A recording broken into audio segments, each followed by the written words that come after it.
주님께서 여러분과 함께 마테오가 전한 거룩한 복음입니다. 7장 21절, 24절에서 27절까지의 말씀입니다. 그때 예수님께서 제자들에게 말씀하셨다. 나에게 주님, 주님 한다고 모두 하늘나라에 들어가는 것이 아니다. 하늘에 계신 내 아버지의 뜻을 실행하는 일하야 들어간다. 그러므로 나의 이 말을 듣고 실행하는 이는 모두 자기 집을 반석 위에 지은 슬기로운 사람과 같을 것이다. 비가 내려 강물이 밀려오고 바람이 불어 그 집에 들이쳤지만 무너지지 않았다. 반석 위에 세워졌기 때문이다. 그러나 이 말을 듣고 실행하지 않는 자는 모두 자기 집을 모래 위에 지은 어리석은 사람과 같다. 비가 내려 강물이 밀려오고 바람이 불어 그 집에 휘몰아치자 무너져 버렸다. 완전히 무너지고 말았다. 주님의 말씀입니다. 천미 예수님, 주님의 이름으로 평화를 빕니다. 대림일주 목요일 미사를 봉헌하고 있습니다. 아마 올 들어서 가장 추운 날이 아닐까 싶습니다. 오늘은 최고 기온도 영하라고 합니다. 어제 밤에 야외 화장실 있지요. 야외 화장실 물을 조금씩 이렇게 틀어놨습니다. 그리고 저 식당도 좀 틀어놨습니다. 동파를 막기 위해서죠. 아직 겨울을 와보지 않았기 때문에 겨울 준비를 뭘 어떻게 철저히 해야 될지 잘 아직은 모릅니다. 아마 또 준비해야 될 것 중에 하나가 지붕 위에 떨어져 있는 낙엽을 치우는 것도 아마 큰일 중에 하나가 될 겁니다. 물론 여러 번, 한 2주에 한 번씩 남자 형제들이 와서 지붕 위에 또 물 홈통에 있는 낙엽들을 치워줬습니다. 알다시피 사제관 옆에 워낙 거대한 느티나무가 있기 때문에 그 느티나무에서 떨어지는 그 낙엽이 그 양이 상상을 초월합니다. 그 낙엽을 제때제때 걷어내지 않으면은 그 낙엽들이 물 홈통으로 들어가서 그것이 만일에 또 눈이 오거나 그랬을 때 그 눈 녹은 물이 또 얼어버리면은 홈통이 또 터질 수가 있고 여러 가지 일들이 예상이 됩니다. 아무튼 올 겨울에 이제 차분히 이제 준비를 해야 될 것 같습니다. 또 한편 걱정되는 것은 저 큰 길에서 여기까지 올라오는데 한 400여 미터입니다. 거의 이제 약간 비탈을 올라옵니다. 눈이 많이 왔을 때 글쎄 저 길을 어떻게 누가 쓰는 사람이 있는지 아니면 자기 집에 석회 있는 길은 본인들이 쓸어야 되는 건지 아니면 면에서 나와서 뭘 차가 한 번 오는 건지 자세히 모르겠습니다만은 제일 좋은 거는 눈 오면 내려가지 않는 것이 아마 제일 좋을 것 같습니다. 아무튼 추위 조심하시기 바랍니다. 이제 아주 되게 살을 내는 그런 바람이 많이 불고 있습니다. 오늘 복음을 잠깐 묵상을 합시다. 오늘 예수님의 성탄을 준비하는 우리에게 주님께서는 뭐라고 그러십니까? 나더러 주님, 주님 하고 부른다고 다 하늘나라에 들어가는 것이 아니다. 하늘에 계신 내 아버지의 뜻을 실천하는 사람이라야 들어간다고 얘기하십니다. 이 대목을 저는 한번 좀 이렇게 바꿔서 생각해 봤습니다. 신부님 소리를 듣는다고 다 제대로 된 신부는 아닐 것이다. 형제님, 자매님 소리를 듣는다고 다 제대로 된 교우들은 아닐 것이다. 수녀님 소리를 듣는다고 성모님 닮은 그런 수녀들은 다 아닐 것이다. 사제가 되면은 일단 신부님 소리를 듣습니다. 신부라고 하는 타이틀이 붙습니다. 그렇지만은 그 사제라고 하는 신부님이라고 하는 이 존경스러운 이 말에 합당하게 살아가지 않을 때는 참으로 큰 스캔들이 되고 신자들에게 많은 상처를 줍니다. 다시 꺼내기도 사실 부끄러운 얘기지만은 얼마 전에 어느 젊은 신부님, 성공의 신부님, 또 캐토릭 신부님 두 사람, 젊은 신부 둘이 사실 신부라는 말을 붙이기도 그 사람들은 부끄러운 사람들입니다. 대통령이 탄 비행기가 하늘에서 떨어졌으면 좋겠다. 저도 이렇게 충격을 그 당시에 받았으니 교우들이 얼마나 큰 충격을 받았겠습니까? 사제는 사람을 살리는 사람이지 죽이는 사람이 아닙니다. 사람은 죽어가는 사람을 어떻게든지 치유시키는 사람이죠. 그게 사제의 본분입니다. 어떻게 사제의 입에서 비행기가 추락하기를 바라는 그런 기도를 권면하고 같이 하자는 등 참 말세는 말세입니다. 어디가 문제인지 하여튼 잘 모르겠습니다만은 어쩌다가 그런 사제까지 나올 수 있었을까? 좀 교우들에게 너무너무 많이 부끄럽지요. 아무튼 여러분들 그 사제 한 사람 때문에 상처받지 마십시오. 제가 늘 하는 얘기지만은 지상의 교회는 밀과 가라지가 같이 섞여 있습니다. 사제들 중에도 가라지가 있는 거고요. 교우들 가운데도 가라지가 있지요.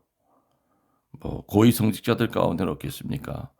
이 지상의 교회는 많은 약점을 가지고 있는 그런 교회입니다.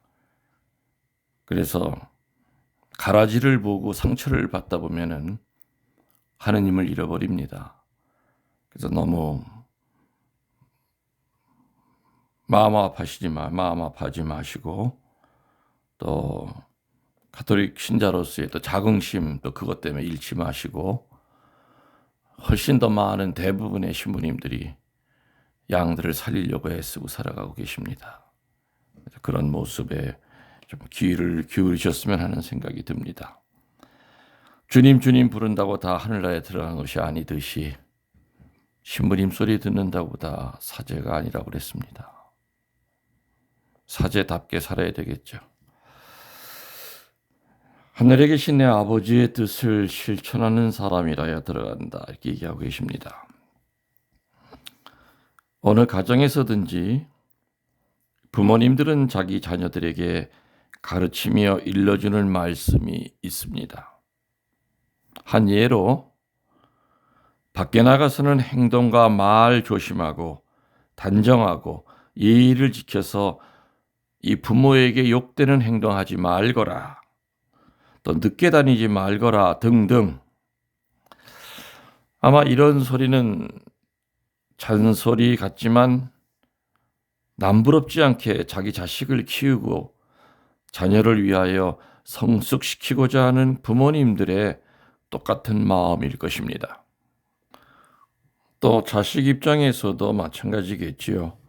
부모를 내가 사랑하고 존경한다면은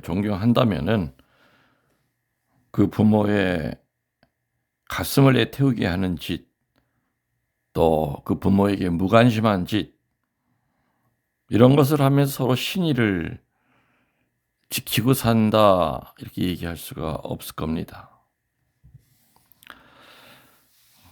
시험을 잘못 치르는 사람이 자기가 원하는 곳에 합격하기를 바라기는 정말 어렵습니다.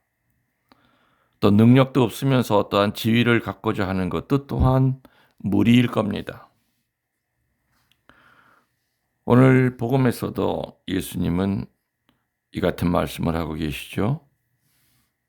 하늘에 계신 내 아버지의 뜻을 실천하는 사람이라야 천국에 들어갈 수 있다. 이렇게 얘기하십니다. 자, 그러면 말이죠. 하늘에 계신 아버지의 뜻을 준행하는 것이라는 것이 어떻게 하는 것이 실천하는 것일까? 이것을 쉽게 알아들으려면 먼저 부모의 뜻을 받들어 생활하는 자녀들은 어떻게 사는 자녀들인가를 생각해 보는 것이 더 쉬울 겁니다.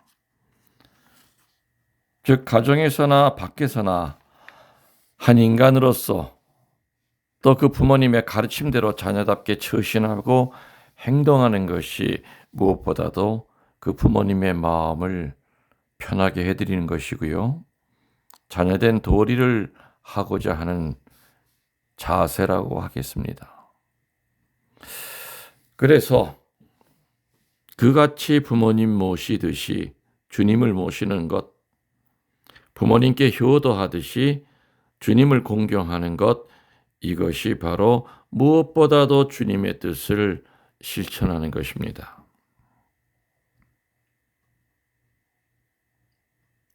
부모님께 효도하듯이 주님을 공경하는 것, 이것이 무엇보다도 주님의 뜻을 실천하는 거라 얘기했습니다.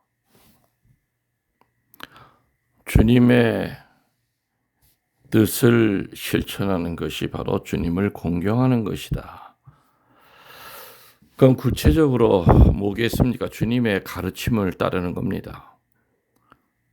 주님의 그 유언을 지키려고 애쓰는 겁니다. 제대로 된 자식은 부모님의 가르침도 살아생전에 지키려고 애쓰고요. 또 돌아가시기 전에 특별히 당부하는 그 가르침을, 그 유언을 지키려고 했습니다. 예수님이 우리에게 하신 세 가지 유언은, 첫 번째가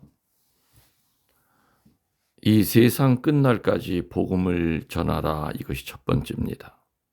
두 번째는 세상 사람들이 하나가 되게 해 주십시오입니다. 그리고 세 번째는 내 살과 내 피를 먹고 마셔라입니다. 내 살과 내 피를 먹고 마실 때는 이 1번, 2번도 같이 해결이 된다고 언젠가 제가 강의 때 얘기한 적이 있습니다. 세상 끝날까지 복음을 선포하여라. 그래서 전교 열심히 하고 또 전교하기 위하여 말씀을 가까이 하고 또 말씀을 열매 맺으려고 애쓰는 사람이 천국 갈 수 있는 자격이 있는 사람입니다. 두 번째로는 이 세상 사람들이 하나가 되게 해 주십시오. 분열이 있는 곳에 일치를 이루기 위해서 자기 자신을 내려놓는 사람, 제가 늘 강론 때 얘기했듯이 걸레의 삶, 연탄불의 삶, 그리고 뭡니까? 바보의 삶을 살아가는 사람이 천국을 들어갈 수 있는 두 번째 조건을 가지고 사는 사람들이죠. 그리고 세 번째는 내 살과 내 피를 먹고 마셔야 된다. 아마 기독교 신자라고 하면은 천주교를 비롯해서 아무튼 예수님을 믿는 모든 교회의 신자들을 기독교 신자라고 합니다. 기독교 신자 가운데서 주님의 몸과 피를 가장 정성껏 영하고 그 안에 주님이 현존하고 계시다고 믿는 천주교 신자들은 아마 그런 면에서는 큰 축복을 받고 있는 신자들이 아닌가 생각이 됩니다. 이렇게 세 가지를 하는 것이 바로 주님을 공경하는 것이다, 이렇게 얘기하고 있지요. 마태복음 12장 30절에 예수님은 성경의 다른 곳에서 이렇게 얘기하고 계시지요. 나와 함께 모아들이지 않는 사람은 해치는 사람이다. 아버지가 심부름으로 담배를 사와라 하시는데 비누를 사온다면 어떻게 되겠습니까? 이 때문에 우리는 무엇보다도 아버지께서 원하시는 것이 무엇인지를 잘 현명하게 알아들어야 되겠습니다. 그래서 먼저 들어야 됩니다. 듣고 난 다음에 분별을 하고 그리고 무엇을 원하고 계시는지를 정확히 알아서 행해야 됩니다. 좀 전에 얘기했듯이 아버지가 담배 사오라 했는데 비누를 사오는 누를 범하면 안 된다는 얘기입니다. 그분의 말씀은 어디서 들을 수 있고 그분의 뜻을 어디서 알아들을 수 있겠습니까? 우리들이? 그것은 바로 성서 안에 있습니다. 말씀 안에 있습니다. 그렇기 때문에 우리는 무엇보다도 성서를 하루에 한 페이지, 한 장이라도 자주 대하고 그 안에 말씀의 뜻을 잘 알아들어 하늘에 계신 아버지의 뜻을 실천하는 자녀들이 되도록 노력해야 될 겁니다. 그리고 통독만이 아니라 쓰시는 것도 중요합니다. 예로니모 성인이 얘기하셨지요. 10번 듣는 것보다는 한 번 읽는 것이 더 은혜롭고 10번 읽는 것보다는 한 번 쓰는 것이 더 은혜롭다. 성서 필사는 가장 늦었다고 생각할 때가 제일 빠를 때입니다. 나이가 이렇게 많은데 언제 내가 다 완성을 할 수 있을까? 그냥 쓰시면 됩니다. 다 못 쓰면 어떻습니까? 나중에 주님 앞에 심판대 앞에 섰을 때 주님, 저 열심히 성경 필사하다 왔습니다. 아마 내가 내 손으로 쓴 성경 한 권만 있어도 아마 주님은 천국 문을 열어주실 거라고 저는 확신합니다. 또 시간 날 때마다 유튜브 들으십시오. 신부님들의 좋은 강론이 얼마나 많이 있습니까? 직접 그분을 보지 않아도 현장에 가 있지 않아도 사제들이 정성을 다하여 강론을 유튜브를 통해서 합니다. 듣고 좋다 하고 감탄만 하지 말고 삶 가운데 그 씨앗을 뿌려서 열매를 맺으셔야 됩니다. 주님, 주님 부른다고 다 천국에 들어가는 것이 아니라 아버지의 뜻을 실천하는 사람이야 들어간다. 사제들도 오늘 이 대목을 읽으면서 신부님 소리 듣는다고 다 신부가 아니라는 거, 예수님처럼 살아야 사제도 천국에 들어갈 수 있다는 거 느껴야 됩니다. 신자들도 세례명이 있고 세례명의 불리움을 받는다고 바오로 씨, 마리아 씨 그 소리 듣는다고 다 천국에 들어가는 것이 아니라 내가 모시고 있는 주보 성인의 그 삶을 본받아야 천국에 들어갈 수 있음을 명심하도록 합시다. 여러분들 영혼에 영혼을 더해서 사랑합니다. 전능하신 천주 성부와 성자와 성령께서는 이 말씀을 듣는 모든 이들에게 주님의 축복을 내려주소서. 아멘.